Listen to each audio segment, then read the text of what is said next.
Hey, hey, everybody! Welcome to Popular Unknown Paintball Live. Yeah, I'm just excited to have today's guest on. I've been listening to him for years, and it's always nice to have a fellow Ontarian or fellow Canadian, depending on how you want to look at it, on the show with me. But before we bring Todd on, I want to keep this quick. I have to give a huge shout out to Vulcan. Thank you guys so much for stepping up.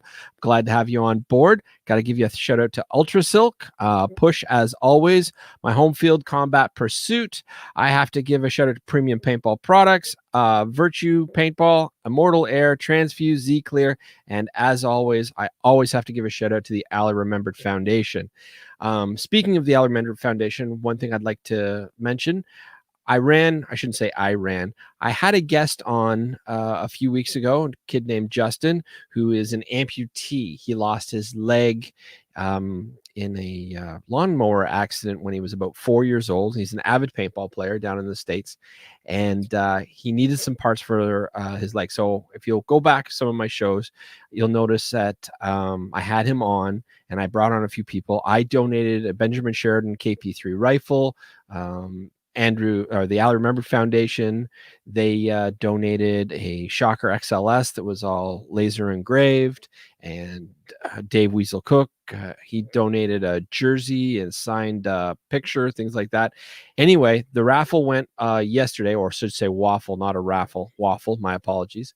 It went yesterday, and we raised over $2,000 to get Justin new parts for his leg. It wasn't enough to buy him a new one, but at least now he's not having to worry about getting infections on the leg that he has because the silicone had gone bad and whatnot. So we're very excited. And Justin, I'm glad everything worked out in the best. And yeah, I'll be talking to you obviously soon. So that is my big news, personal, that I wanted to get out of the way right off the bat. But I'd really like to get tonight's guest on because I've been dying to talk to this guy for a long time. So, ladies and gentlemen, please welcome the man, the myth, the legend behind the bunker, my good friend Todd. Hey, how are you? Hey, sir? Todd, how are you? Not too bad. Hey, I'm sorry, I don't have any big news other than the fact that I finally got the prize out of the bottom of my Lucky Charms box today, and it wasn't anything exciting. It was just a little whistle, but they still put whistles in Lucky Charms? Yeah, man. It was really? it was an old box, right? So I don't know how long it was. Yeah. All right, we got a bunch of people saying hey. So we've got Christopher Struck, I believe, and we've got Sean Halpin, and we've got Robert Hansen, Benji Garcia. We're just getting all the names out today. What about Bobby Doused?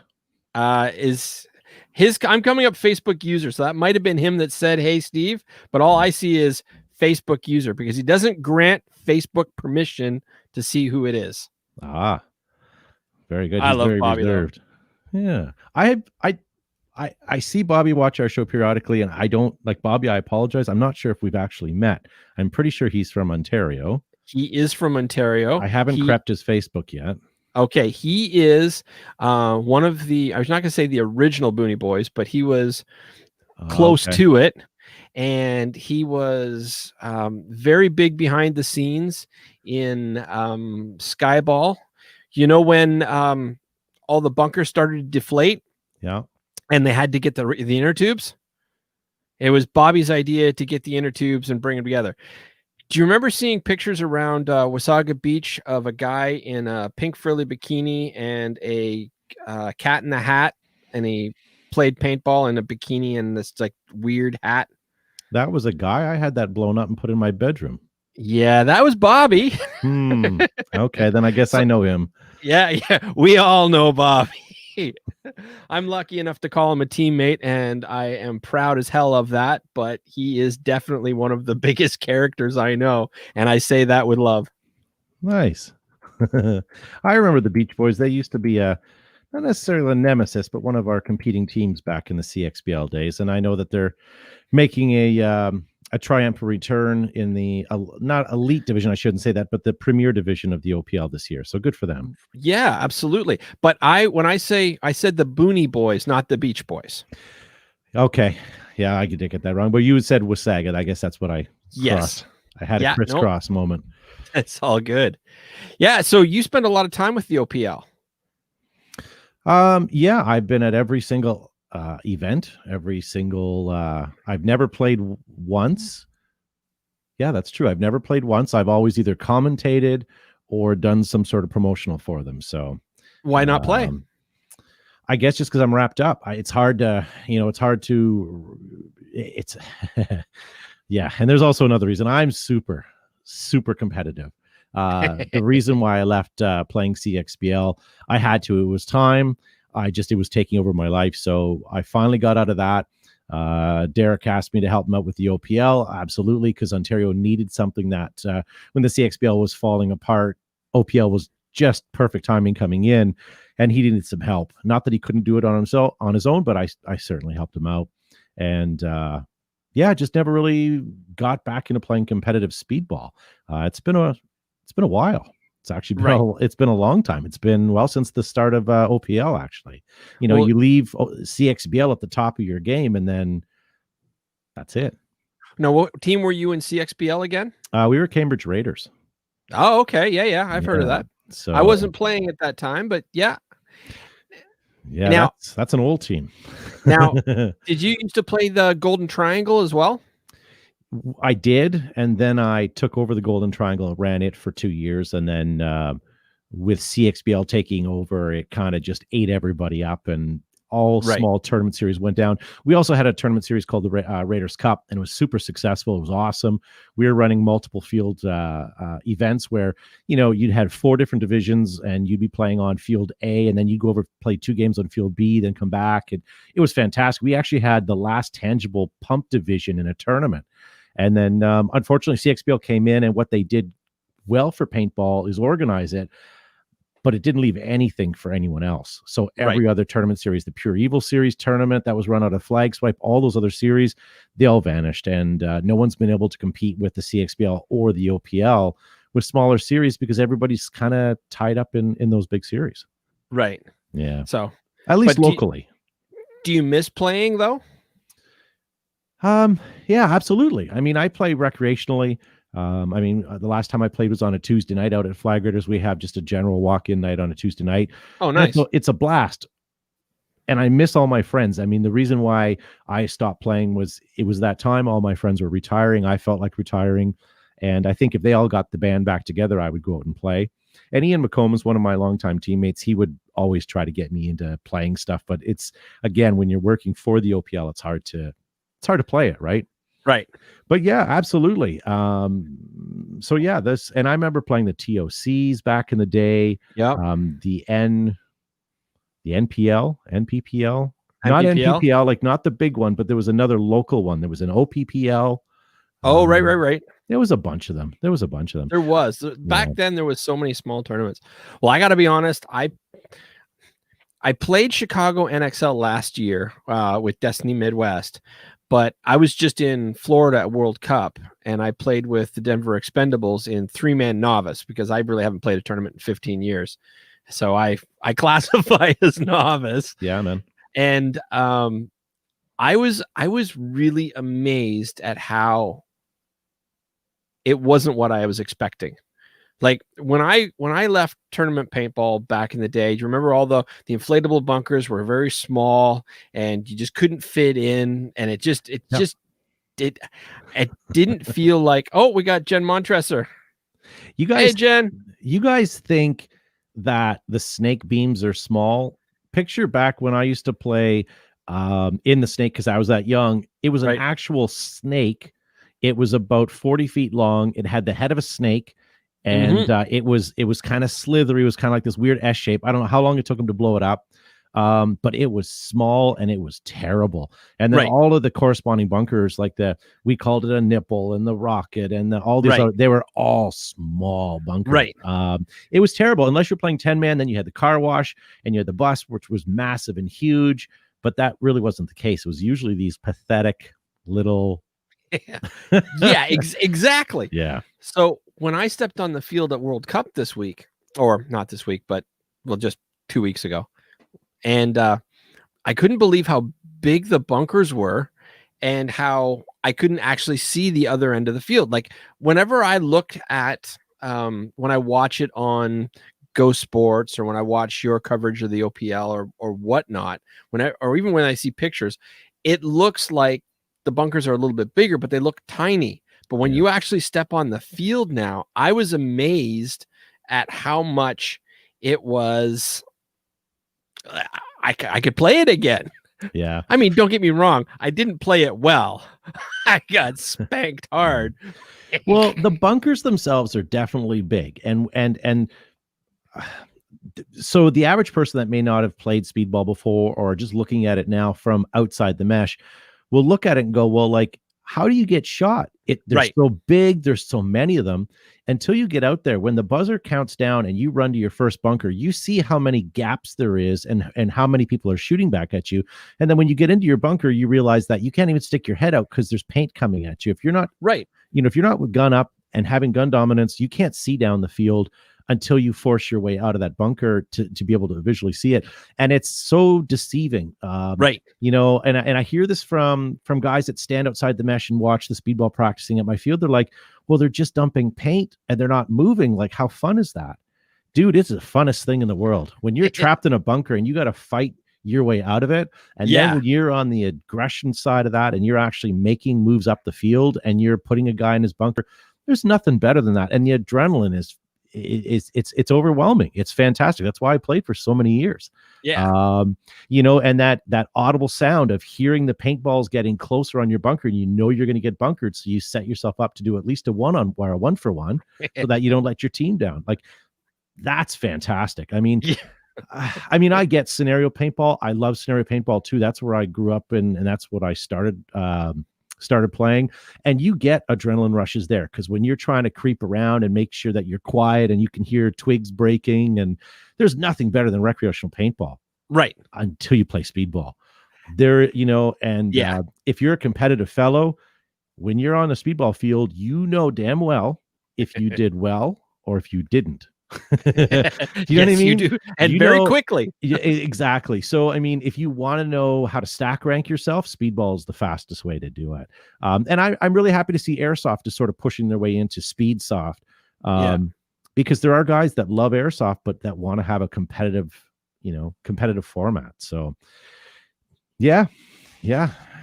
I know very little about airsoft. I've gone out a couple times to try to give it a try, and I'm not in any way, shape, or form putting it down. Anything that gets somebody off the couch with their friends, having a good time in the woods or wherever, I'm all for it. I just didn't feel like I fit in, if that makes any sense at all.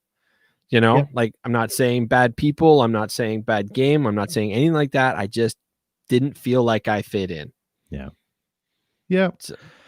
Yeah, I guess I get that. You know what? May I take an opportunity here? I know you're my guest. A lot of guys are logging in right now, and this is your show, and they may not know who I am, and I really haven't even introduced myself, I guess. Everybody knows who you are. No, but they don't. Like, a lot of people know me from Behind the Bunker, and that's awesome. Right. Some of the local guys know me as the guy out at Flagger's Paintball. Some of the guys that may be tuning in that haven't seen me in 15 years would know me as, the captain of the Cambridge Raiders. But I've been around in paintball for just over 20 years. I competed in CXBL at the highest level for just over 10 years. I've been doing this nonsense called Behind the Bunker, our paintball podcast, for 8 years. Never heard of it. Yeah. And I've been with OPL for a number of years as well. So, I have my hands in a lot of pots. I do a lot of industry things. So, if there's any questions out there, guys, that you're wanting to know, by all means, post it up. I'll try to get to them as well. But I've been around for a long time. I have a ton of useless paintball knowledge. So yeah, it is what it is. And I do have to say, I like your Focus shirt, by the way. Well, thank you very much. Is that new? Is it new? No. Skyball 1. Yeah. But it's amazing how great a quality is, and I wear it all the time.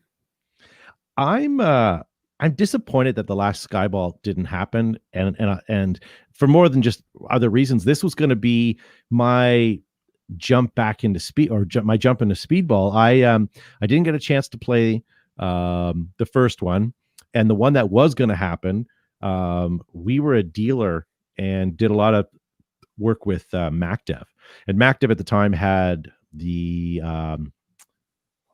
Sonic Cyborg. That's what it was. Right. The new Sonic Cyborg. So they were introducing that, and the Canadian distributor for that was out of Vancouver. They were coming to play, and they needed a couple of local guys, and they had asked me, and they had said, "Yeah, we really, we've seen you guys play. We want you to play." Blah blah blah. They said they had a jersey for me. They made sure they had the spelling of my name, and it was all going to happen. And then it didn't. And I was really looking forward to it because I heard they were a good squad of guys. We would have had a decent shot. And as I mentioned before several times, I am super competitive. Yeah. And I was looking forward to it. But yeah. But you did play the other Skyballs. No, that was it. I was the one I was going to play. I was at the Skyball, but I was not on the field, which is disappointing. Oh, that's a bummer. Yeah, man. Yeah. Do you know what my favorite Skyball story is? Mm-mm. All right. So it was Skyball 2, and I was playing with Twilight Zone, which was out of Michigan. Kennedy Howe, I'm not sure if you remember that name or not, but Kennedy Howe was the team captain of Twilight Zone. And we were sponsored by Reds gear and Scott's goggles and a bunch of other things. And I was really excited. But a good friend of mine, his autococker went down, and their team was sponsored by autococker. So I handed them mine, and I couldn't get it back in time for when it was time for me to play. So somebody handed me one of those old shoebox shockers. Never used it before, and I was very, very excited. So I was like, all right, well, let's go. So I went out, and we started playing, and I got bolt stick, because you know how those old shockers, if you didn't have enough to dow on them, they weren't working.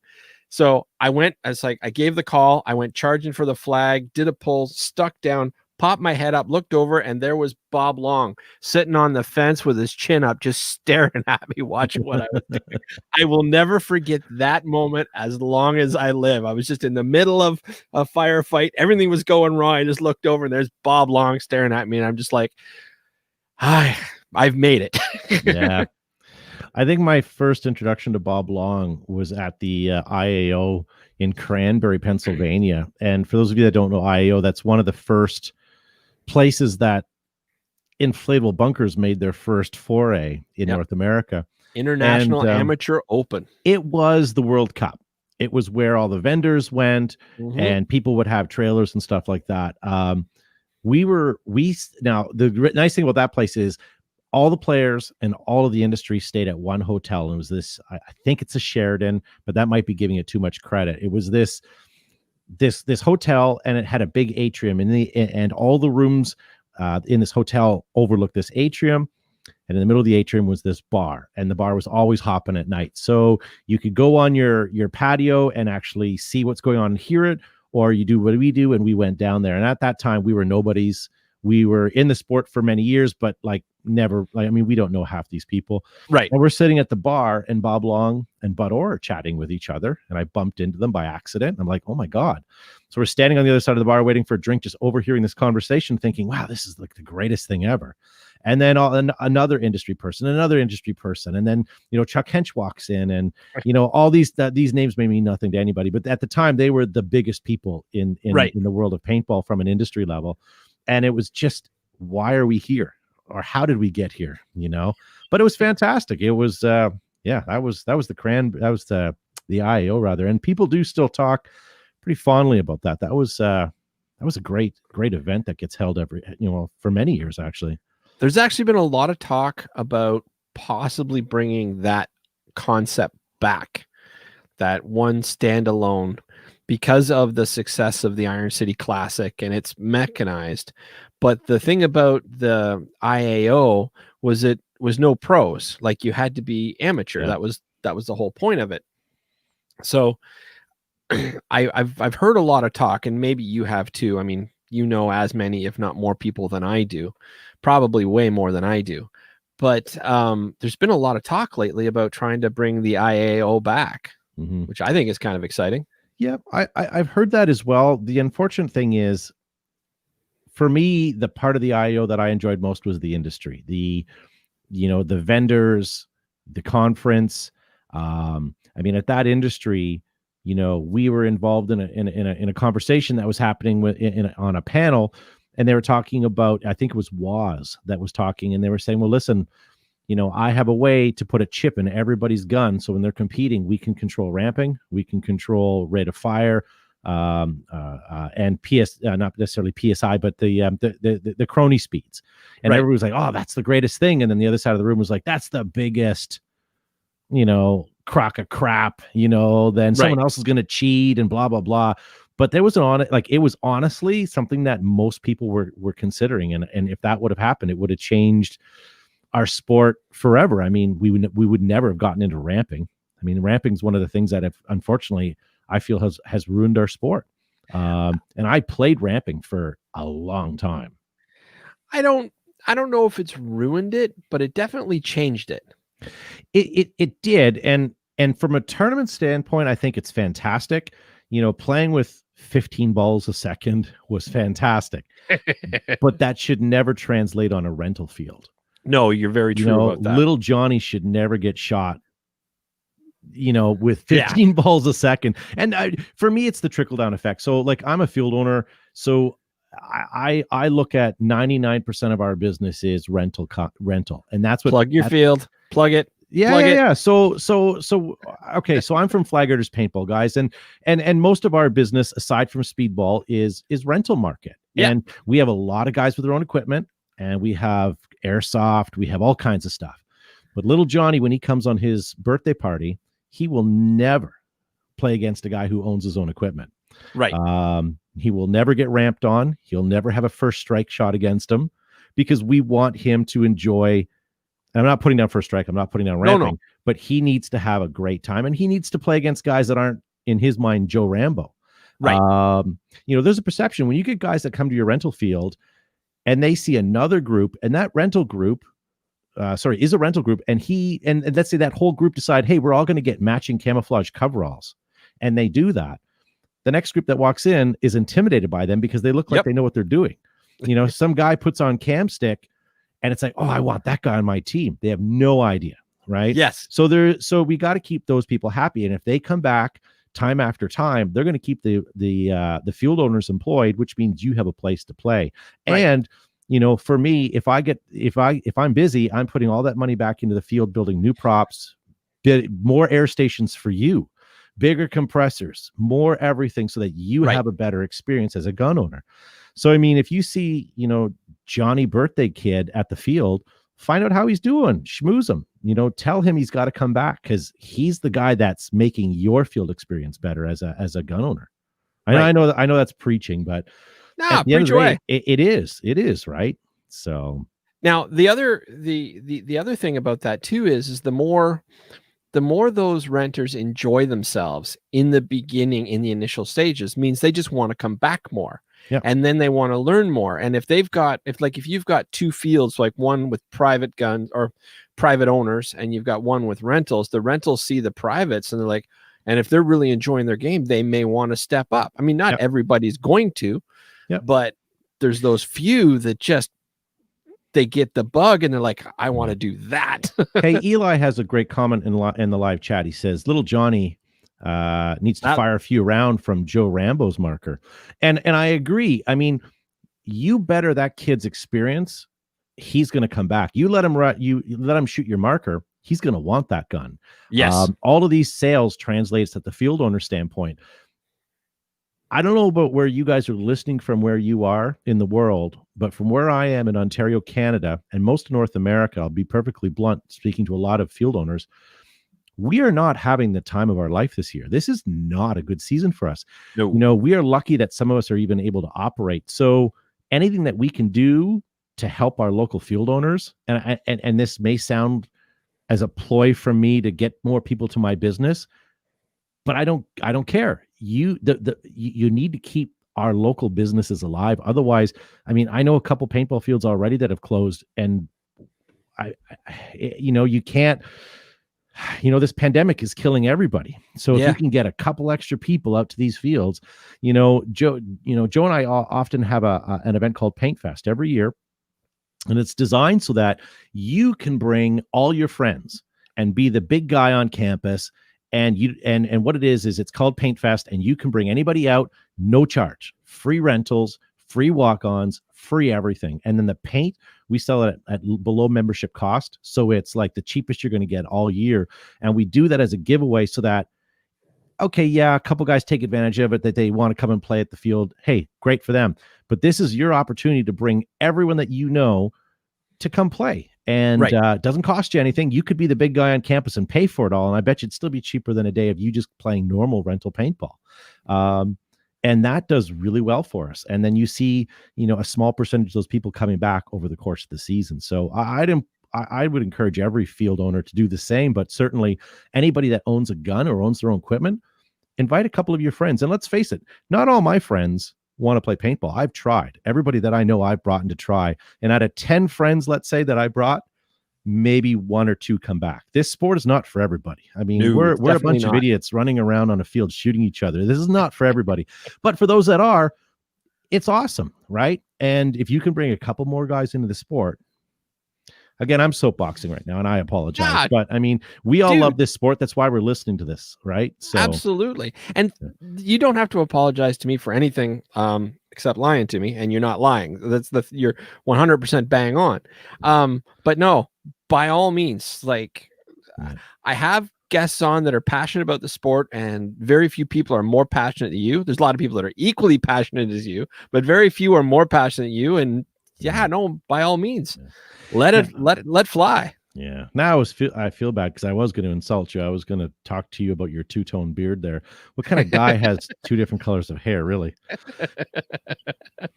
It's my skunk stripes. I'm happy with them. Can't have a podcast unless you got a two-tone. Right.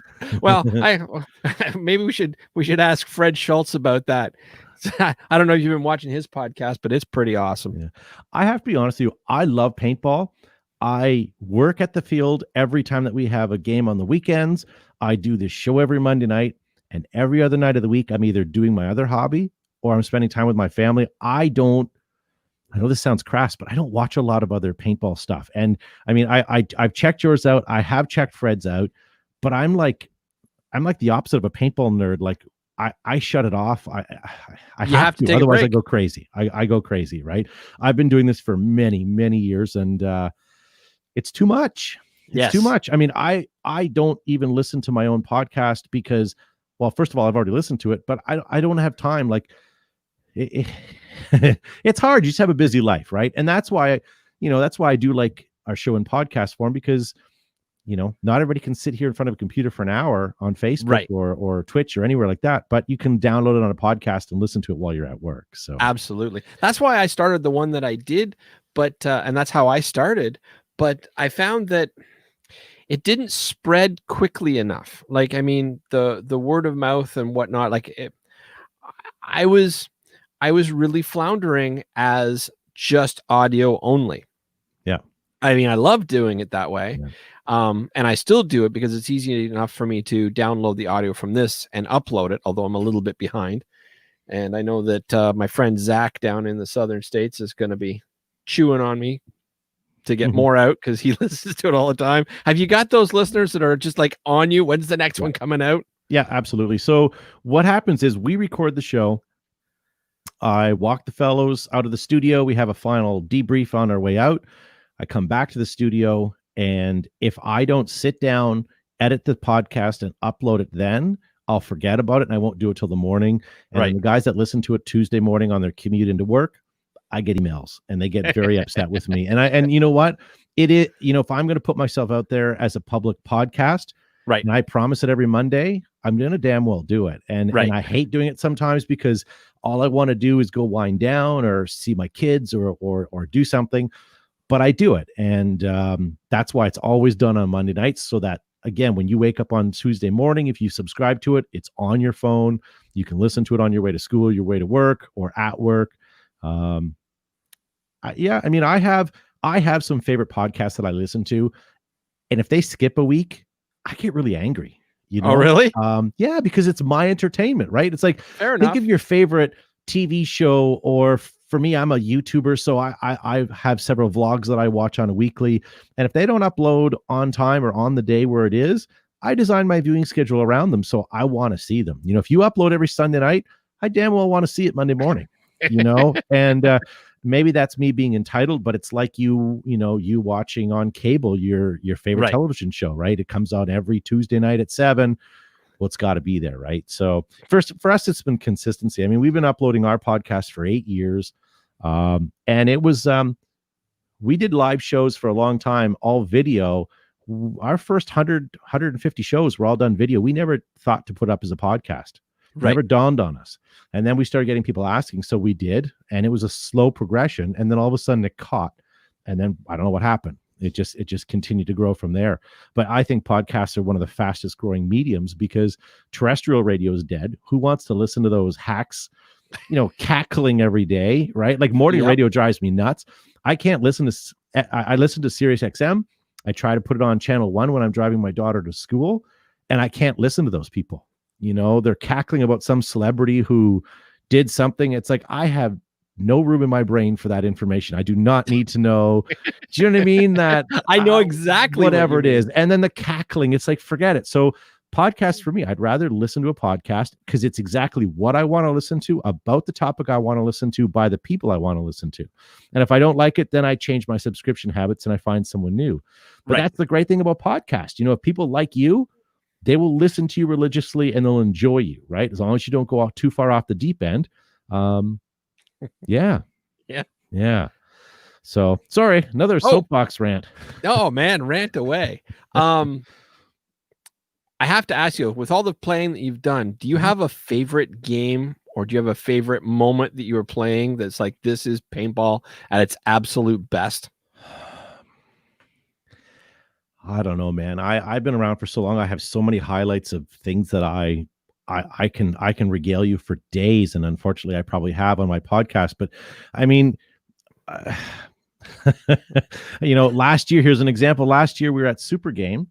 Oh yeah, and you know, I had taken, I don't know what gun it was, one of Simon Stevens' guns on the field from Inception's design. Right. And I'm out there playing.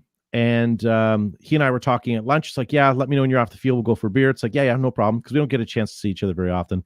Right. And I'm on the field and I'm playing. I'm in a firefight. And Josh Zubizabrickus is beside me. And we're in this triangle thing right by the castle. You won't know what I'm talking about, but it's a real hot bunker. It's right on the tape line. So it gets a lot of action and it's very, very busy. And all of a sudden my phone's ringing in my pocket. And I'm thinking, oh, crap. Like, I'm away from work. So I'm wondering, okay, maybe it's work. So I duck back. I let Josh take my sniper hole. I duck behind him, and I started loading paint. I pick up the phone. I go, hello. And it's Simon Stevens. And he goes, where are you? I said, well, I'm at the castle wall. He goes, you on the field? I said, yeah. He goes, well, why are you answering your phone? I said, I don't know. I thought it was an emergency. And then I looked, just because the mesh is right there. I look, and there he is on his phone talking to me. I'm like, I'm right in front of you. You know, like, so little things like that are fun. I mean, I could tell you, you know, I played center field. We played the CXBL finals at World Cup in Florida. Right. I want to say that was at Disney, on still Disney property at that point in time. And, you know, the crowd's cheering us on, even though they had no idea what CXBL was, but we were playing the final match there for first and second of the next finals. That was a highlight. You know, one of my other highlights is playing against Edmonton Impact the year prior to play NAX. They were playing in the CXBL. They got themselves a franchise. And I wish I could say we did really well against them, but they cleaned our clock. So from that, you know, from this point on, anytime I see Edmonton Impact, I'm rooting for them, because I always think, well, if they beat and they win number 1 in NXL, then I feel better about myself, right? Right. No, but you know, yeah, I don't know. I can think back. You were talking about donating a KP3 earlier in the show. I can remember playing at Dwayne Summer Hayes Field, his original flag swipe field back in the day, and it was a cold, humid September morning. And we're out there, had all my friends from the paintball field, a lot of our staff and regulars out there. We had went to make a trip to one of his Day of the Dead games. And I got up, I shot my KP3, and I couldn't see past the cloud of smoke that came out of my gun because the CO2 was reacting with humidity and just basically made this big plume of smoke. Right. So I'd have to shoot, and then duck my head to the left or the right to see where my paintball went to try to track them. And we were all shooting these CO2 driven markers because it was that long ago, and we were all having the same. It was just a blast. Yeah. I remember playing at Kleinberg at a TOC event and watching one of my opponents run out of his bunker to go to his next bunker and walking into a tree because they had a tree in the middle of their field that they refused to cut down in the middle of a speedball field. Yeah, I mean, I'm trying to remember I'm trying to know if I remember that one in Kleinberg or not. I'm trying to see if it's all so much of a blur. Like, I mean, I'm with you. Yeah. Like, I mean, I have a few moments that just really stick out in my head more than I remember at Kleinberg as well on the opposite field. We did the breakout. I got to my first bunker. I stuck my head out and I'm starting to shoot down my lane. And as I'm doing that, the hailstorm finally opened up. And it started just downpouring hailstones, and every paintball that I was shooting was breaking on a hailstone, no more than a bunker or two in front of me. So basically the game kind of came to a screeching halt. We had to wait for the hail to pass. And as soon as it did, we ran down the field because I remember it being somewhat of an important game at that point in time. But I just remember it was just frustrating. You were shooting 100 paintballs down the field and not one of them were getting to where you need them to go. So I've never had that. Yeah, that one I've never had. Yeah, so whatever. I mean, lots of fun things happen. I like going to World Cup and running into people that I have no idea, and then you find out who they are. You meet them, and you're friends forever. And, right? They know you from the show, or you know them from the industry, and yeah. I know exactly how this. Actually, let me see if I can find something here. Mm-hmm. Bear with me 1 second. Cannon dump. No. Now, do you pay by the hour for your show or no? Okay, that's good. No, talk away. Like this is it's all covered. Yeah, one of the biggest letdowns is going to World Cup now, and unfortunately, with where paintball is these days, a lot of the guys that I knew from paintball in the industry have moved on to other jobs. The industry has sort of shrunken. And you've lost some of these great contacts that you used to know. Everybody from, friends that used to work at Dye or Key Action Sports or wherever. Right. Yeah. But unfortunately, our sport is hitting a slump a couple years ago, and it is what it is. I thought I had the picture of us meeting at World Cup last year on my computer, but I don't have it handy. No, you told me you framed it and then printed it and framed it and somewhere on your bedside table, but I don't want you to get up and go get that. Yeah, that was 2 years ago. Well, because it wasn't this past year because I wasn't there. It was the year prior to that. Well, it couldn't have, like I've only been to 2 World Cups. This one that just passed a couple weeks ago, which you weren't at. Yeah. So the one before, right? So that's 1 year ago. Yep. Yeah. So another highlight. It wasn't World Cup, but I got to commentate for Go Sports. That was something. Oh, that's cool. Yeah, I was up there with Rich Telford, Matty Marshall. Yeah. I love Rich Telford. I never met the man. Talked to him a little bit on Facebook, but I honestly think he's probably one of the most intelligent captains that paintball's ever seen. Do you know? Like, I mean, like Bob Long obviously is one of the great captains of all time, but I would argue Rich Telford is equally as cool. Yeah. I used to love reading all his stories, like that he would write in articles and whatnot as well. They were always so well thought out. He would see things in a perspective that I just had never thought of. And I have so much respect for that Rusty man. Glaze, coaching Dynasty. I mean, they've won a few tournaments in their series or one or two in their life, right? Good for them. Good for them. Yeah, but I mean, I don't know. There's just something about Rich Telford, like the way he thinks and the way he puts stuff into. Could it be that you and him have very similar beards? It could be. Could there just be a kismet there that is that why we get along? Because we kind of match. Yeah, until you take your hat off. Yeah, until I take. Well, that's the thing. But you've got no facial hair at all, right? Yeah, no, I'm not a facial hair kind of guy. I've tried growing a couple of times, and everybody that is in my family says no, no. Yeah, but it's your face. Yeah, but you know what? If my kids aren't going to hug up and snuggle up against me because I have, then so be it, right? I don't need to have a beard. I've got hair, I guess. I don't know. It doesn't matter. So what are you looking forward to in 2021 then? Like, I mean, obviously paintball to be better, but I mean, is there something specific that you're looking forward to coming out? You know what? Here's the problem. So we're at Paintball Extravaganza back in February of 2020, before the pandemic dropped, but while we knew that something was happening, right? Right.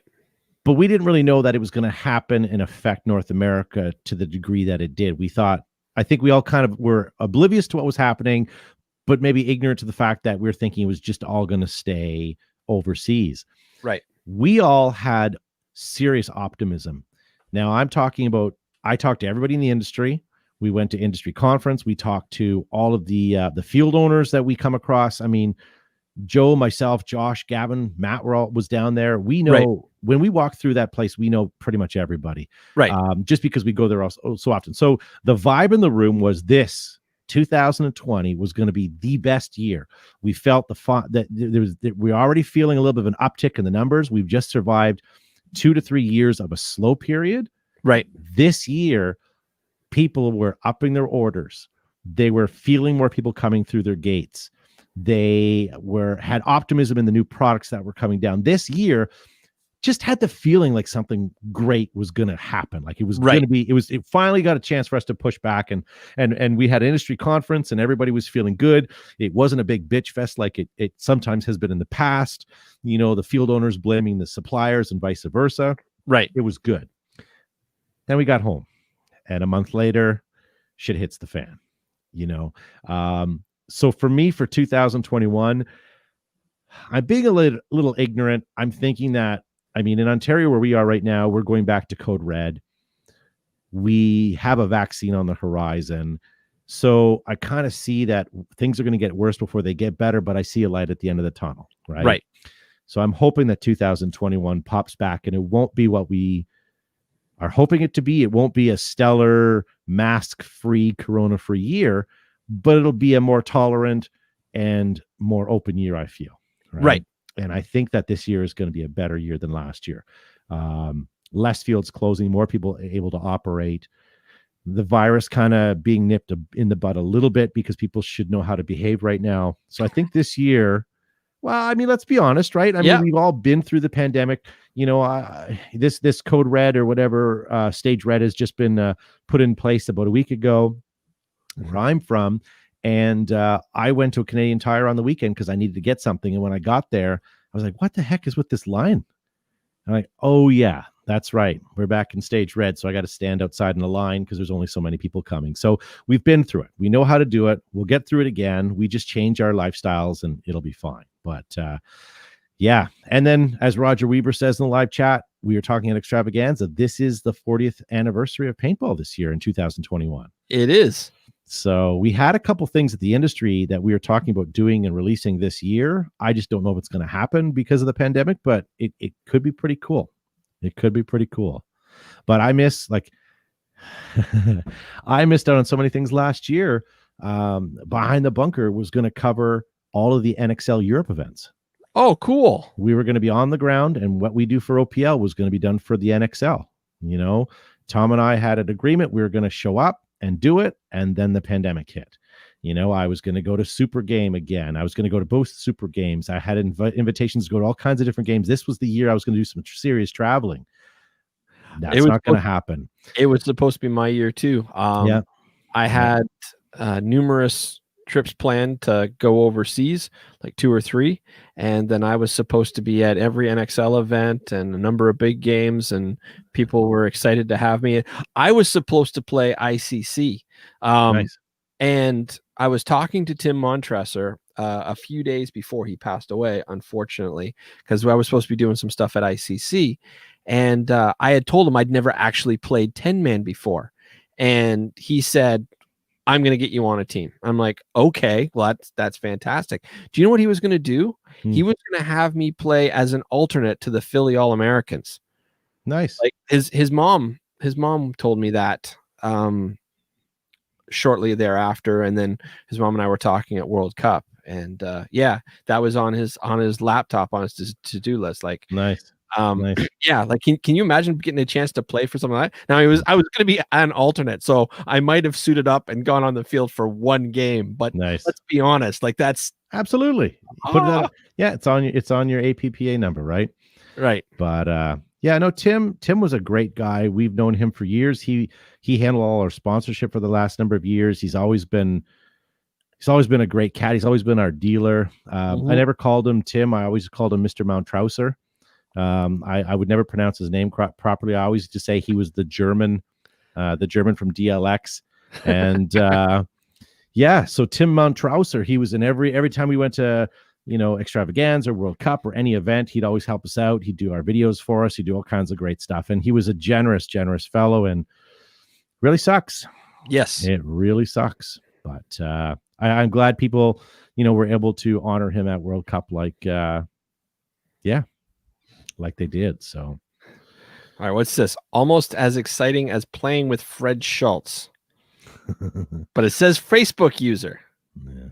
That must be Bobby. Yeah, that's Bobby. I believe, now I'm not going to call Fred out, but I've heard he's quite a good wiper. I'm just kidding. I have no idea. I just thought I'd throw him under the bus. I don't think so. And he maybe I don't know. I'm only teasing. I'm wondering if he's watching, because him and I do a lot of stuff together lately, right? Yeah. Like, I don't know if you know, but him and I are releasing a new paintball product called Stronghold.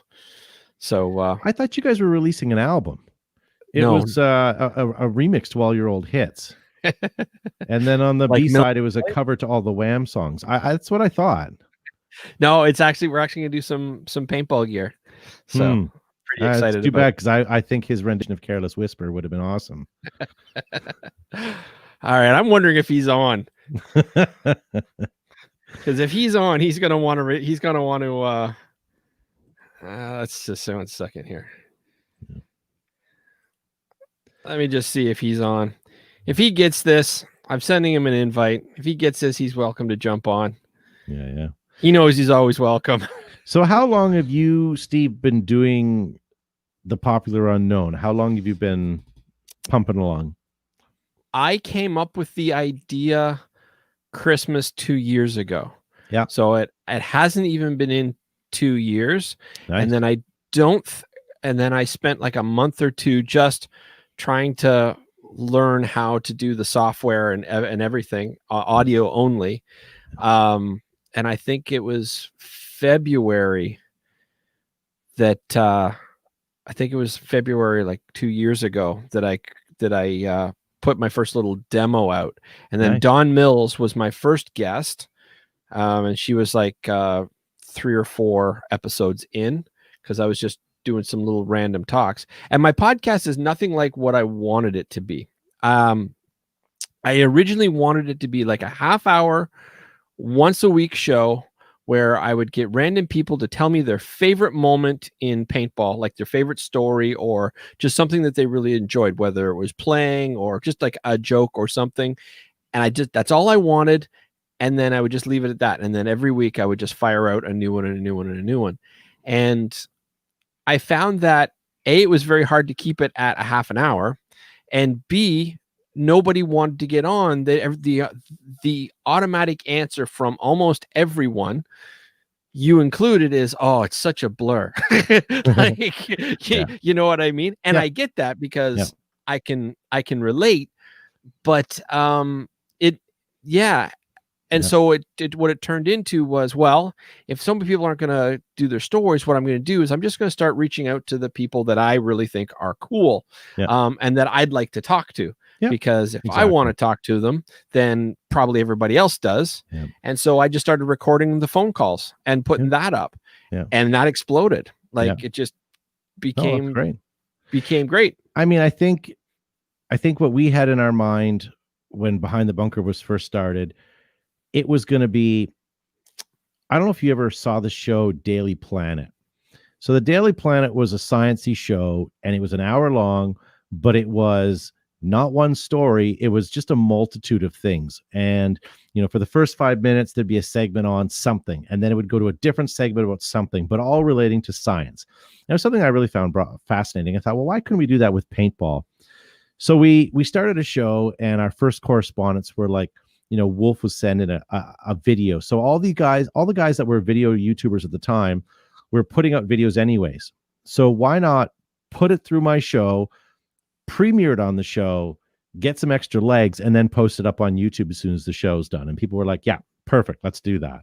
So we had Tom the Tomcat Cunningham and Wolf and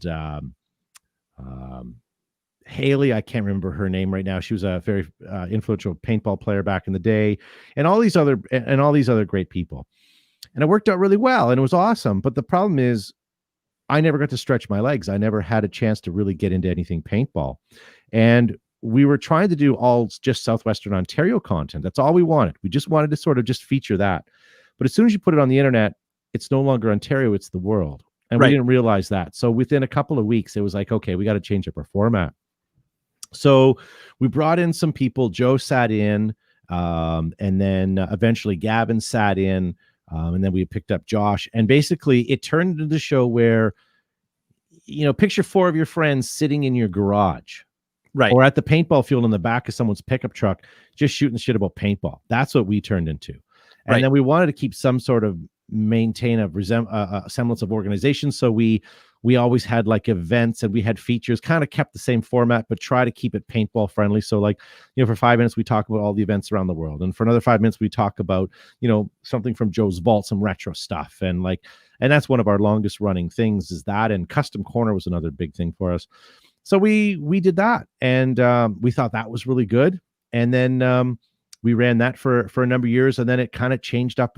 We had all these YouTubers keep sending us all these videos. And then finally we said, nope, we're done. We stopped all YouTubers coming through the show.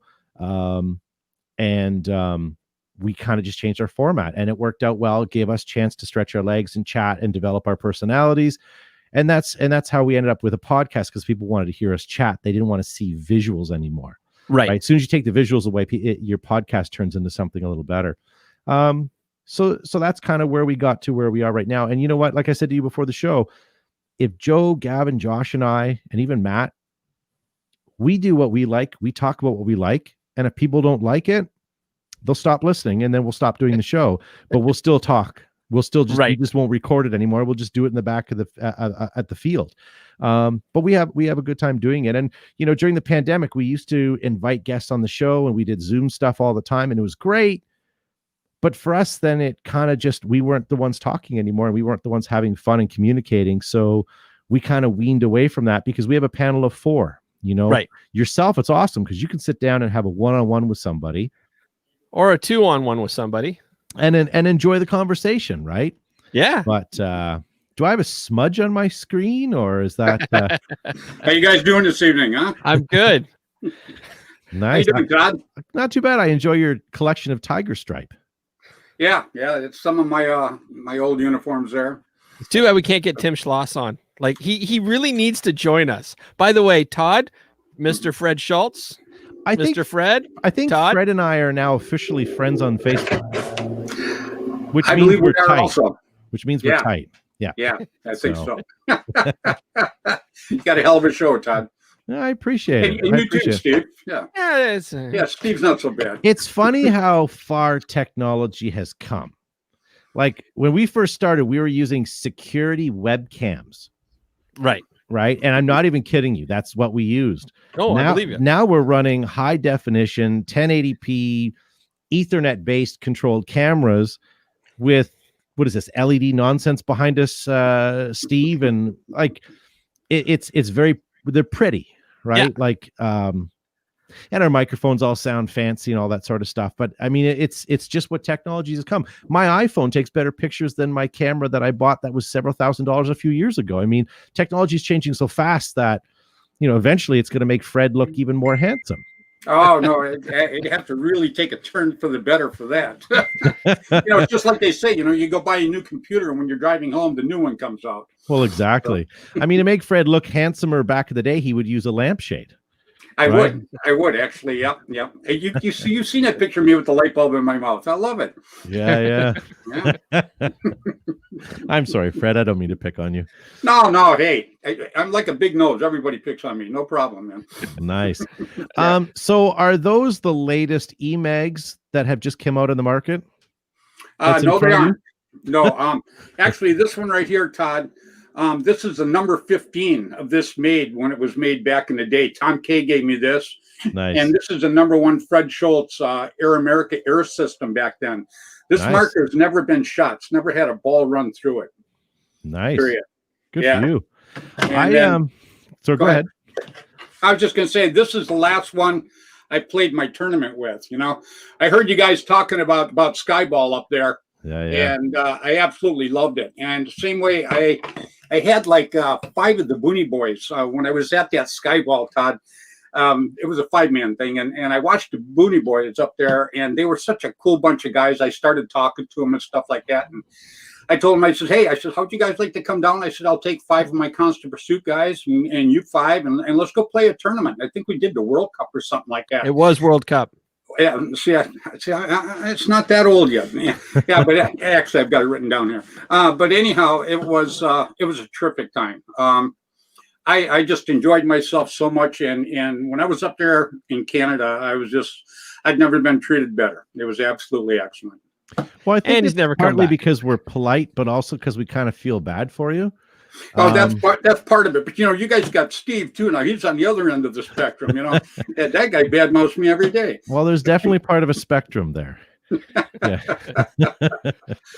Yeah, I think looking at your paintball stuff there, I mean, I think we could go around the room and kind of go, well, what do we have all that's like super special, super limited? I can't go get it right now, but on the other side of this wall, I've got the very, very first Max loader that was ever produced. It has a certificate of authenticity, and Johannes flew with it in his checked luggage from Germany, Austria to me, was on the show and debuted it on us because we were like his biggest fans, he thought.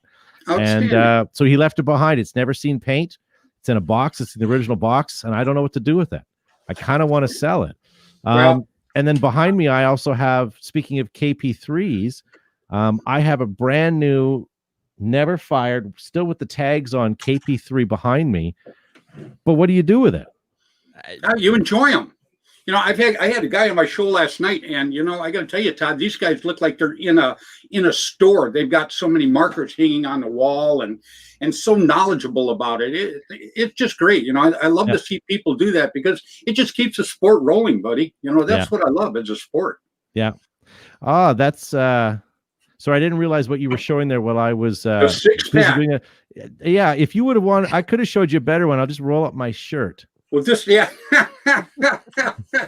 But Well, there goes it's when dinner. he's got the 6-pack on that he's got the wait. Don't put it away, Fred. I'm not done with you yet. But I don't Bring only it have back. to show. You're ready to cut into me about putting it on the shark there, baby. See, I'd have to only cut. I only have to show you part of my stomach because it's really an 8-pack. All the cool kids have 8-packs now. So. But Is that right? Yeah, I got a 1-pack. As a matter of fact, people say I look like a Ninja Turtle with my shell on backwards. I just don't understand why he put an actual 6-pack on a tiger shark. Yeah. That blows my mind. Nice. That tiger shark has never been fired either. There you go. Just like that, baby. Like it just makes notes. Oh, So this is a Splatmaster, yes, it is. There you go. Many of them. but I've got mine. with a side cock on it. This was super rare as well. And then one of 11. My wife was beautiful. asking for this for a long time, and if it wasn't for B. Youngs, who also complained and wanted one, so they made a couple, and this was, I think, the number 11th. That's the only fade DM4 there ever was in pink. And then I'm looking across, and I can see one of 10 pink to silver fade Sonic Cyborgs. My wife was a big fan of pink at the time. And then I can see a limited edition DM5 that was pink as well, hanging on my wall. That hangs behind Gavin every week. But yeah, I mean, we're big right on here, collecting nonsense. This is my first tournament gun. This is a Bushmaster. And you look at the Quicksilver on the back of this guy right here. This is one of the first Quicksilvers that Glenn Palmer ever made, because I used to hang out with Glenn when he was working out of his garage before he even had his shop. Jeez. So this baby goes back too. Can't get these anymore, but these are Engler custom paintball products. Yep, beautiful. Kit. This was a gift from him. I will never part with this. That's but this beautiful. is something you can't get anymore from him. Properly made, properly done. Thank you again to Eric Engler. What this caliber is that one? 68. That's awesome. I don't think I've ever even seen one of those. I also walked away from World Cup a couple years ago, and was given on my way out a what is it called? A PG5. So it's the TIPX, but in bright orange. Right. And it comes stock with plastic balls and pepper balls. It's for home defense, and they only sold them in South America. So it's referee defense now. Yeah, there you go. This right here is a mag that Tom K made for my wife. I think she's only shot it once or twice. And he had it engraved. Has her name and everything on it. This is the only semi-auto trigger Febreze that they've ever made in the 800 milliliters. So, you got to always. I'm running out of things I can reach for. I love it. And then this is the world's smallest TIPX. It's on a keychain. There you go. So yeah, I mean, I've got a ton of stuff. I used to collect anything that was rare. I'd collect. I'm seeing one of the first edition Omens over here. Yeah. But the thing is, it's all not necessarily worthless, but it's only worth something to you, right? I disagree. Some of this it's the right person, right? Yeah, but there's a lot of right persons out there that want this stuff. Personally, my stuff, is just not for sale. You sound like a dating website. There's lots of right persons out there. I am. Who do you think set Steve up with that microphone? Not the microphone, it's the camera. All right, the camera. What'd I tell you about getting boring on me, buddy? It's no joke though, Todd. That camera is actually, I guess, a gift from Fred. He had it lying around. He's like, I'm not using it. I'm like, mail it but this way. Did whoever tell you the story behind that camera? He tried to take several selfies, and they were just terrible. And he's like, there's something wrong with this camera. It had to go. That's all there was to it. And then after I set it up on my shelf and it fell in the toilet, I wiped it off. I said, I can't use this anymore. So it was out of here. Yeah. Well, you guys will be saying the same thing, but the amount of tech that I've been through that I could show you of old cameras and stuff that we used to use. And it's you buy it for X amount and it's worth negative X amount now. Yeah, I got to tell you, I got cameras sitting right over here that are this huge. I mean, actually, they got the lens that are this big. Yeah. So you want to talk about old school? Yeah. Now you can get a phone and shoot twice the quality, 10 times the quality that you could with that monster. Oh yeah, for sure. Yep. Well, I spent $10,000 US last year. Was it last year? The year before? I guess it was the beginning of last year on 2 cameras for doing for our show. That's what you're looking at here, but also for doing our OPL live coverage. And it's a joystick controlled PTZ camera that does 360 and will track, zoom in and out, do all kinds of stuff with a proper operator, or you can set presets and it'll do everything for you, and that's great. But now they're worth like a third of the price.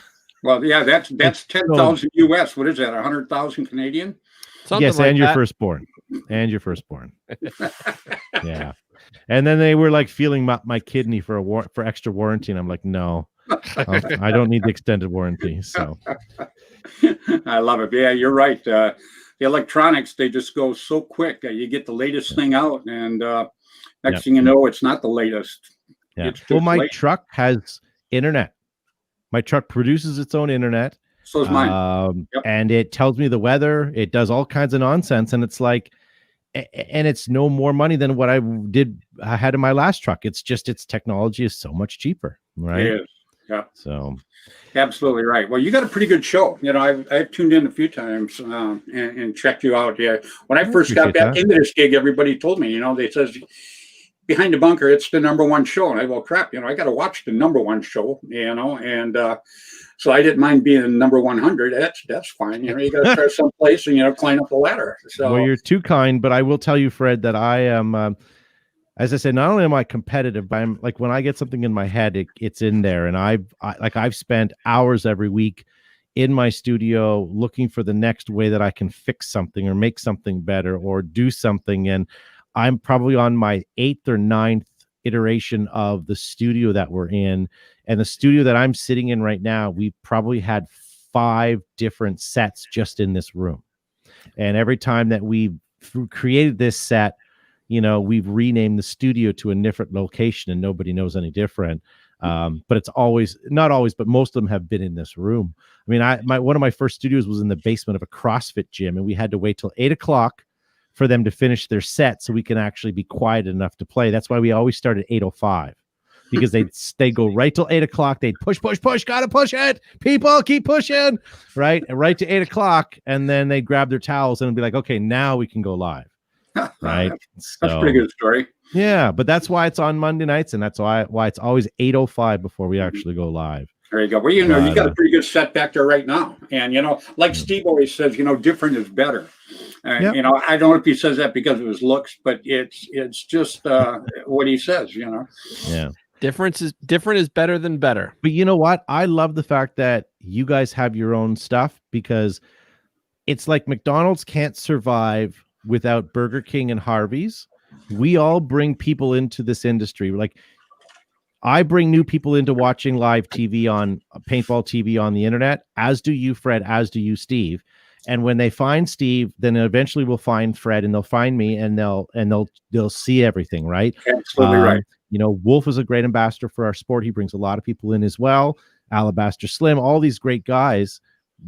But we need that. We need the more people that catch us, right? Like, they might be zipping through the internet and find a friend of a friend who shared your show, Fred, and it's like, hey, this is cool. What is it? Next thing next week he discovers Steve, right? Yeah, no, and that's absolutely this is right. getting him into the sport. So, people are asking me, like, so-and-so started a podcast. I'm like, cool, good for them. Like, absolutely. Awesome. How right? do I share it? I mean, it is what it is, right? I did my show last night, and today so far I've had over 3,000 hits. Nice, good for you. Yeah, but you had Tom K on it and Superman. Well, I had 2,600 hits last week, and I didn't have anybody on hardly. Yeah. So, but yeah, you're right. Tom K was but the Facebook friend of mine for algorithm a long time. Facebook algorithm is terrible. So Yes. A year ago, I would have anywhere between 5.5 and 8.5, right? 1,000 people watch. Right. And that's great. Now it's down to like next to nothing. And it's because Facebook's changed their algorithm, right? It used to support and really push live set video. We've been pushing back on Facebook. We're still doing Facebook. We're pushing back onto YouTube, which is it's a fickle market. And we're also pushing back onto podcasts, because that's where more people are listening. That's the fastest growing place that we are right now. Right. So as much as I love the old school having the video, that's what I really like the best. Unfortunately, it's all going to audio. So if you're going to start a podcast, all I can suggest is just make sure you have good audio and don't necessarily concern yourself with the visuals, but right. Yeah. Well, Can I tell you? I just like to help the sport. When I first got into the sport about 140 years ago, I worked really, really hard to promote it. That's why I had my tape. I had a tape out there. The Fun of Paintball of Fred Schultz sold almost 1 million copies. Nice. So, but the whole thing was to reach people, because, to be somebody in a sport that only has 2 people, you're still a nobody. You got to bring people into the sport if you want it to keep growing. Yeah. And that's what both you guys do, and that's what I'm trying to do too, Todd. It's not easy. You got to take criticism when it's really not deserved a lot of times. But you're just always looking for the people that want to listen and want to learn about paintball and maybe talk their buddy into going doing it. Yeah. No, I appreciate that. I'm gonna tell you a quick story before we move on here. But So we've been doing this for so long that our first broadcast was on Livestream. It was a website called livestream.com. It had a direct competitor called ustream.com, and they were the first people to actually start broadcasting anything live over the internet, because streaming was nasty 8 years ago. Well, about 2 years in, we're on Ustream, who was the kind of the Apple at the time. They were the biggest and the best, kind of like what Twitch is right now. And Joe Rogan, little guy, you may have heard him once or twice. He also was doing a live podcast at the time, and his numbers were far better than ours. Obviously, I mean, he was hitting good numbers. Well, on the front page of the Livestream website, they always picked who had the most popular one, and they'd feature it. So when you went to Livestream to go to all your favorite shows, they would be on first. So like picture Netflix, but instead of having 100 shows, it was one, and then you'd have to get past that to go get to the rest of them. Well, one night, I don't know what happened, but we kicked him off. And not only did we kick him off, but we had 18,000, almost 19,000 live simultaneous views watching at once. I have never seen my chat scroll so fast, like you didn't even know who was in it. And we didn't know what had happened. It was the most unbelievable thing. Never happened again. But it was funny to say that we kicked Joe Rogan's ass one night.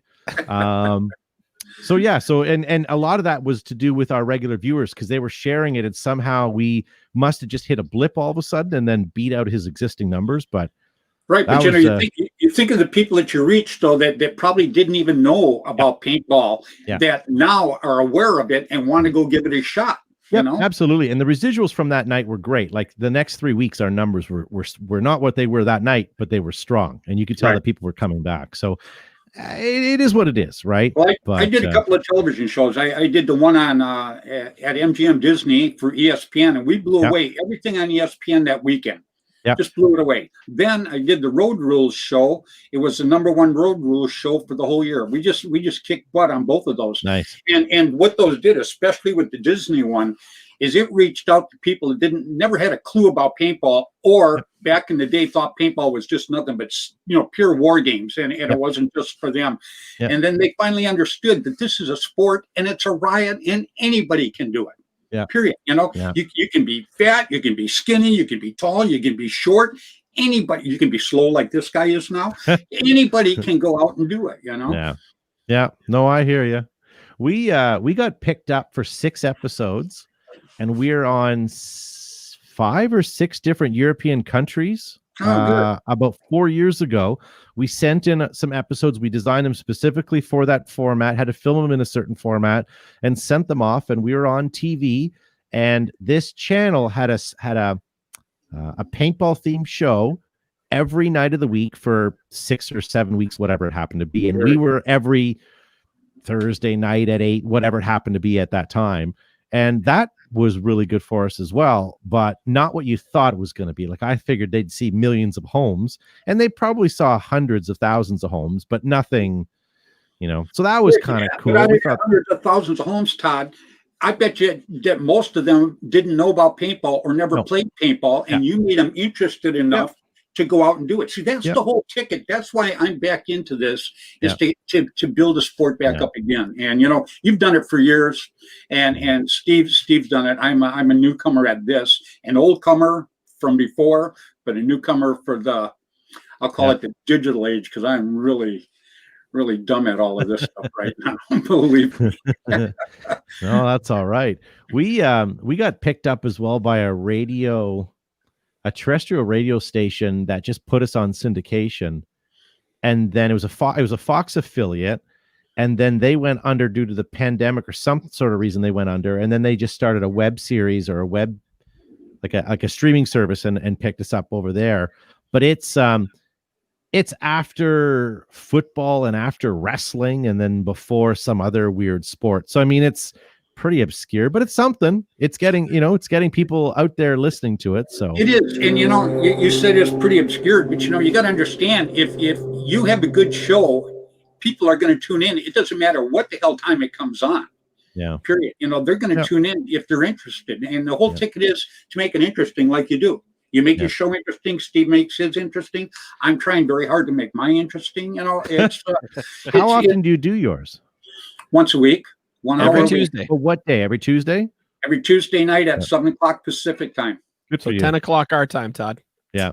I'm usually in usually in bed by that point. I have a family and I have a business. I'm self-employed, so it's So am I. Yeah, same thing. Same thing. It's hard. It really is, right? And I know there's other guys out there like the Command Bros. I see their Facebook stuff all the time, and it's like I never catch them live. I just never happen to see them, but they're at noon on Wednesday, I think. I caught him a little bit this morning, actually. Yeah. And you say that, but I mean it's being on Facebook at that time is difficult, right? Yeah, I got you. Yeah. Yeah, I just I've heard so much about you. I've never got to talk to you. I guess I'm going to say face to face because we're pretty damn close right here. But I've never got to talk to you face to face. And but I've heard an awful lot about the show. And when I tuned in, the show was very interesting. I appreciate that.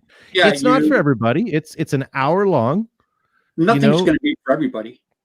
But it is what it is, and it's on the most. It's so basically what we're doing, guys. The three of us is we're putting our show out in front of the most ADD platform there is, right? Like all they have to do is hit that scroll button and see a cat video, and they're off. They're on to something else, right? So I mean, we're not doing too bad if you think about it. Well, we're doing real good, and when you think about the amount of paintball players that are out there, which there's quite a few, but we're dealing to a small audience. What we're trying to do, though, I'm sure all three of us are trying to reach outside of that audience.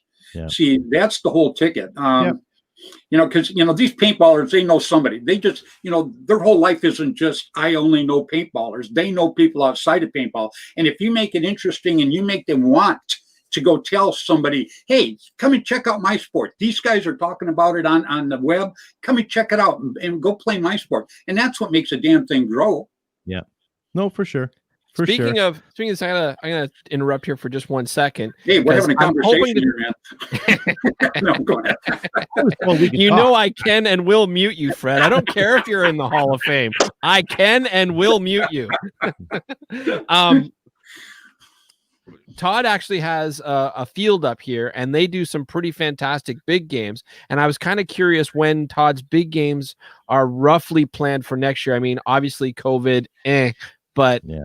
I figured if we know, maybe we can talk Mr. Fred to come up and join us. Absolutely. Yeah. And I'd love to tell you, so we were doing our Battle Royale, which is our new Inception. Right. We had, four guys that were on two versus two double generals. And this year was the year where we were going to flip the teams because it was a bit of a coup that happened. And it was going to be our third year. We've done some really good numbers. Our numbers are doubling. And it was going to be a great year this year. And we had a bunch of other things planned. And then now it's all done. Right. And we've kind of given up on everything, much like, Super Game and some of the other franchises. We've kind of given up, and we're just kind of waiting for the dust to settle before we plan anything. Because I don't know how you guys do things, but when we plan a big game, the marketing goes out 6-8 months before. Contracts are signed almost a year out. I mean, it's a big thing, and it's a scheduled marketing thing so that it's not just, hey, let's just do this and get it done. There's a lot of thought that goes involved. Tickets at certain time, pricing structures. For us, we've kind of given up. Not that we're being pessimistic, right? But we're just kind of being realistic. Like, how do we plan for something that may or may not even happen? I mean, we're going week to week right now that our field can even be open. Right. Well, fair enough. Todd, I've done a couple hundred big games. Believe me, that used to be my big thing in between tournaments. They'd fly me out and I'd do the big games. Because, I just draw people in and we just make sure they had a damn good time, because that was the whole point of a big game. Yep. And now, the way I understand it, the vaccines are supposed to be coming out here within the next month. So, I haven't traveled at all this year. I just kept it real simple. I stayed at home. And but next year I plan on traveling everywhere. Yeah. And, if you're going to have a big game up there and you would like me to come up there, I would very much like to do that. I'd love to hook up with the old Booney Boys. I think that would be just a super kick in the pants, to be honest with you. And I would enjoy coming up there and doing it. I really would. Well, no disrespect to any of the Americans listening, but I mean, Canada's where it's at. Do you know what I mean? Canada's where it's at. Not only can you buy and sell us with the value of your dollar, but you're coming up here. We're polite. Our paintball players are gracious. Our fields are fantastic. You got great bacon. We've got the right bacon, right? Yep. We have the right maple syrup, For bacon. right? So I mean, it's definitely well worth it. I mean, when we were doing Canadian Carnage and Battle Royale, all these big games, I mean, if you're a state resident and you're within even an 8-hour drive of the border, you know, it was well worth your effort to come, because you're not only getting an awesome game, but it's half the price. It's the best experience. I mean, shoot, our last Battle Royale, we had a great turnout. You know, we had player parties, we had camping on site, and then on Monday night, for the guys that were staying over, we did a live show, and all the guys that stayed around from the big game came, and we had a live audience, you know, at a local pub. It was fantastic. You Well, know, I think it would be good again. And you guys are on the East Coast now, am I correct? Yes. Yeah. So, you know, okay, well, but, you know, we would get a ton of people from the U.S. East Coast to come up there and do that. I bet you all the way to the Midwest, I bet we'd get people to come up and do it, because it would just be, you just make it a happening, you know. And I know what the work it takes to put something like this on, believe me. Kevin, I don't know if you know Kevin Donaldson, which I'm I was sure about to say, let's get him up here too. Yeah. And, you know, Kevin and I are working on putting an East-West game together. And, you know, we wanted to try to do it this year, but that's out the door. So we're working on next year, and we're going to have the split off in St. Louis at Tim Schloss's field. So it's going to be the East versus West. And we're only going to sell 500 tickets. We're not going to let it go over 500. And it's not a competition about nothing. It's to get together, have a good time, have a big barbecue afterwards, maybe some Canadian bacon wrapped hamburgers or something, you know, just everybody to get together and enjoy it. And then once the big games are done, they spread out and they go tell everybody about it. And then next year, more people want to do it. Yeah, for sure. For sure. Favorite big game you've ever been to? Oh my God. I'll tell you mine, and it's divided into two. Shoot. And it's Super Game Oregon or Fulda Gap. And honorable mention goes to Living Legends, but that field was not designed in a way to house that number of people. It was a bottleneck, and it was a goat fuck. Pardon my French, sorry, but you know what I mean. But otherwise, Sean Scott and Hanu did a great job, but that field was not designed. If they would have had a better layout of that field, it would have been the best event ever. But I would say Fulda Gap or Super Game has the best franchise. Yeah, Hanu just got a hold of me a little while ago, actually. But I'd have to say my most fun games, and believe me, I've done a couple hundred of these, to be honest with you. But I'd have to say Tim Schloss is in St. Louis. And I did one in North Carolina. It was either North or South Carolina. I can't remember what. The field was fantastic. The people were amazing. I mean, I got there, and there was a group. This one group showed up. They were on my team. There was about, I guess there was close to 500 people that day. And there was a group of 20 guys, and they all had black on and everything like that. And the kid comes up to me, and he goes, yeah, he says, I'd like to have my guys and myself be your bodyguard. He said, would that be okay? And I go, fine by me. You know, that's not a problem. Well, we go out to play the game. And this field, guys, it had the hills. They actually had gone into the hills and hollowed them out and built bunkers that you could walk around inside of the hill. All it was just a little slot in the hill. So I go in there, right? And it was a scenario game. So all they do is they give you a map, and they tell you, you know, got to get the down pilot, got to get this, that, and you got to work out the coordinates to go do it with your team. Well, I go in there, and it just starts pouring rain. And these 20 guys are standing outside in the rain, right? Well, I'm in there with this map. I couldn't take no more. I go out there and I go, guys, come on inside. You know, I says, you know, we can all wait inside. You can guard me in there. Everybody can huddle around me if that's what you guys want to do. And they would not do it. The kid looked at me and he goes, you know, sir, he says, we have waited all year to do this game with you. We're going to stay out here and protect you in that driving rain. So I went in and I looked at the map.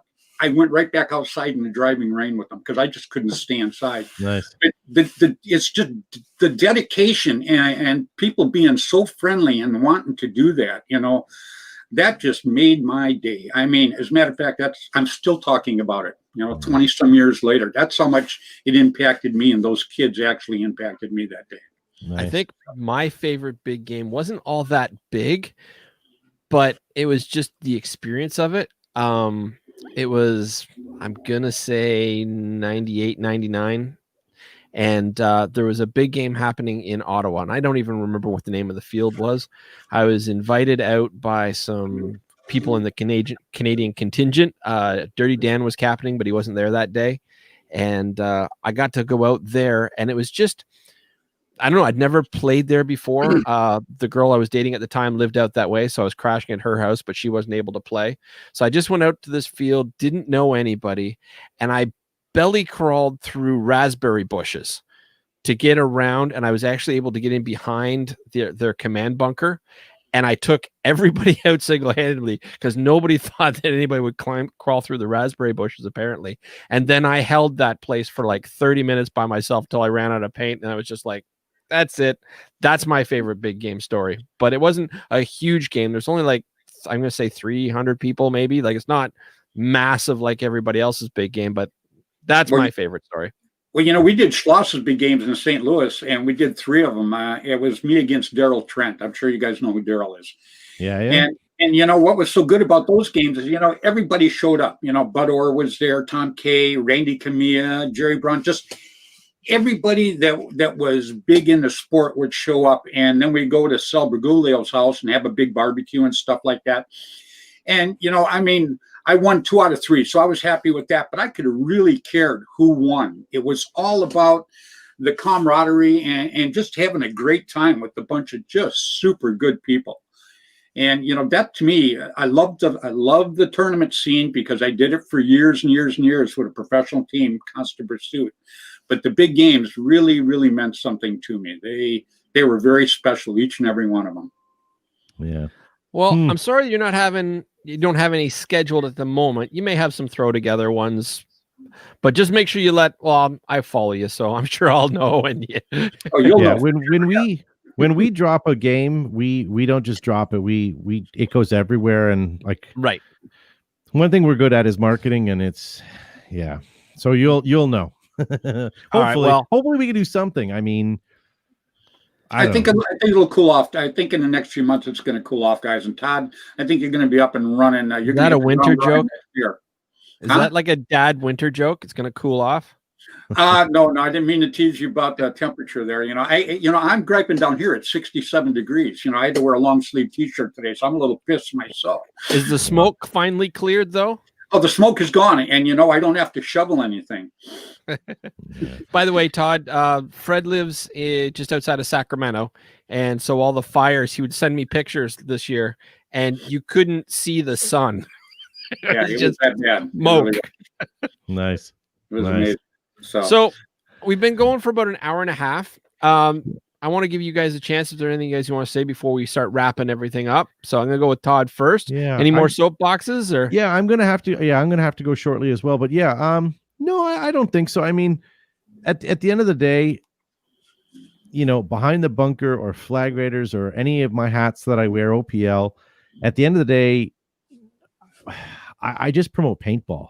Right. You know, Yep. You know, I could be at a grocery store, I could be, you know, at the gun range, I could be anywhere, and I sell it. I sell it everywhere, and it's kind of good for my livelihood because I own a paintball field. I get it, but I also, if I didn't own a paintball field, do you know where I'd be every week?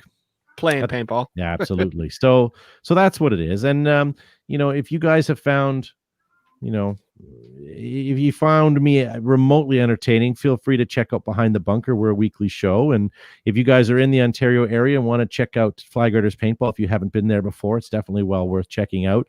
If nothing else, check out the website or check out some of the the Facebook pages and see what you're getting into before you come out. But yeah, that's it for me in a nutshell. I mean, I've already stood on my soapbox and preached. Well, you did it quite well. Yeah, no, I appreciate that. And I appreciate the kudos, Fred, about the show. I mean, Behind the Bunker has been a hobby of mine and a passion for mine for a number of years. So I appreciate it and thank you for the kind words. It's earned. You know, I mean, if I didn't think you were good, I just wouldn't say anything. Okay, that's how I am. I think you deserve what I told you, and you know, I'm very glad to sit and talk to you for a change. You know, like I say, I watch you on your show.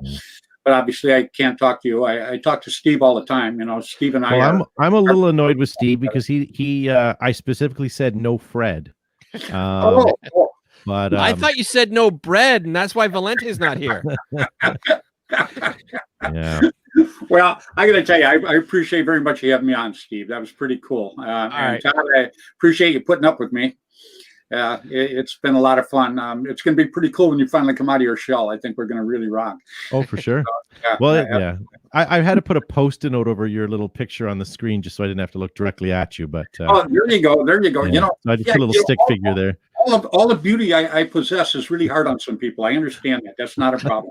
So, you know, and I hate overshadowing everybody like that. So, you know, it's pretty bad when you get this whole wrinkled face and it actually looks better. But Yeah. it is. Todd, Yeah. I appreciate very much you sitting and talking to us tonight. You've been absolutely great. And Steve, I appreciate that. thanks a lot for having me on, buddy. Oh, no problem. I'm glad to have you on. I figured Todd was. I always wanted to talk to this guy anyhow. You know, I mean, this worked out absolutely great for me. And I see him all the time, you know, on his podcast, but you know, I can't talk to him. So now I can sit and talk to him. And you know what's really funny too is he sounds the same as he does on his podcast. Pretty weird. But you know what? I sound the same way as if you met me in person. I am less sarcastic on my show than I am in person because I can get away with it in person. On my show, a lot of people just don't get it. Right on, guys. Hey, everybody in the paintball community out there, you know, check out Behind the Bunker. Check out the Unknown Podcast. Go ahead and fill it in for me, Steve. And check out Flagpole Productions. So remember, play hard, play safe, play fair, but damn it, go play paintball. And join us for the Christmas show. Special. Yeah, we got to have Todd on the Christmas special too. Yeah, Steve. Absolutely. Oh yeah. Depends on if there's nog. Dress up like an elf. Is that do something like this? No, Todd, is he the one that you said you were going to dress up like an elf? No, he's already dressed like an elf. Oh, you know, on that cue, I'm going to skidoo. All right, guys, take it easy, huh? All right, thanks, Fred. All right, bye-bye. Fred is very punny. Before the show, he was telling me, he goes, do you know what you get before pickle dough? Or pickle, what do you get before pickle bread, rather? That stuff, I didn't even know that it existed. Dildo. There you go. That's my only dad joke that I know, and it's not appropriate. It's fine. It's late. Very good. Why don't cannibals eat clowns is another dad joke. Oh, God. Because they taste funny. All right. Well, I will let you go. Now you want to let me go. No. Before you go. Yeah, man. I'm glad to have you on.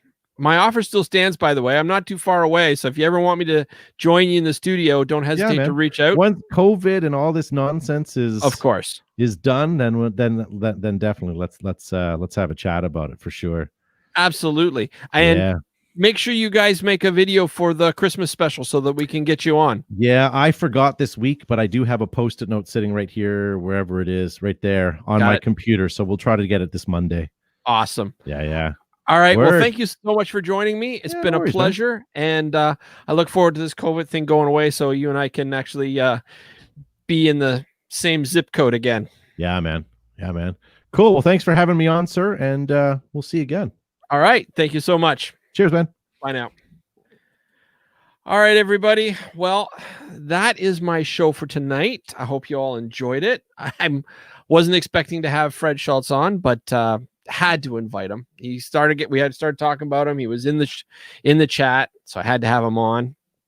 Once again, I have to thank Vulcan for supporting me the way they have in the last little while. I'm looking forward to doing many great things with them in the future.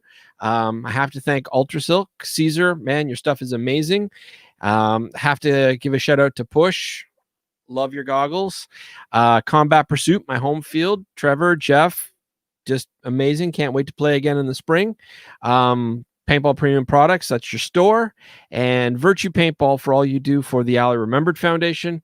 Immortal Air, Dan, John, I didn't get to see you as much as I wanted to this year. We got to do something.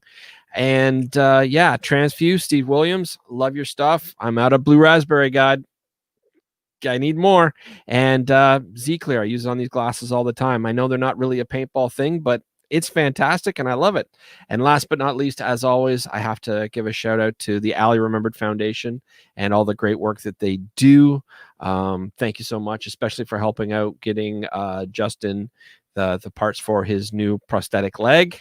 So guys, that's my show for tonight. Hope you all enjoyed it. Play with passion, everybody, and keep your paint dry. Talk to y'all later. Ciao.